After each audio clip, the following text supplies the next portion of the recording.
To work towards the Unit 5 challenge to propose sustainable transportation solutions, we need to know what it means to have sustainable transportation. Our phenomenon for this group of lessons is that over 25% of the energy in the United States is used for transportation.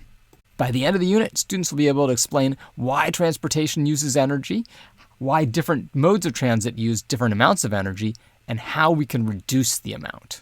In Lesson 5.1, students will complete a pre-assessment to determine their prior knowledge of force, motion, and energy.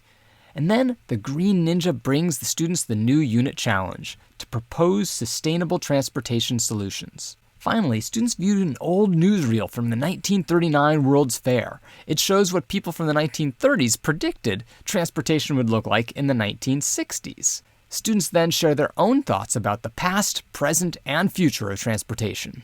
In Lesson 5.2, we review the pre-assessment. The unit challenge is to make transportation more sustainable, but what does that mean? We want our students to think like engineers, so the class creates a consensus definition based on the criteria and constraints that they'll need to meet in order to design sustainable transportation solutions. In Lesson 5.3, students obtain information from articles to create user profiles about how different people use transportation today. They discover that older transportation users have different needs than today's youth.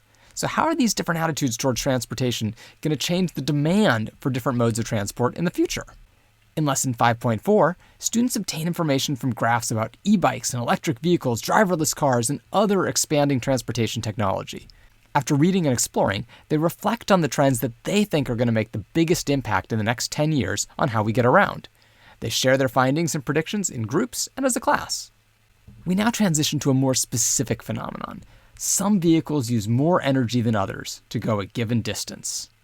In Lesson 5.5, we look at that phenomenon with different modes of transportation from cars to trains and bikes and sailboats and ask if all of them use energy. Students participate in an interactive presentation to describe how each vehicle converts a different energy source into the energy of motion, kinetic energy. Then, students use the vehicle efficiency worksheet to help decide which mode of transportation uses the most energy, a family car or a helicopter.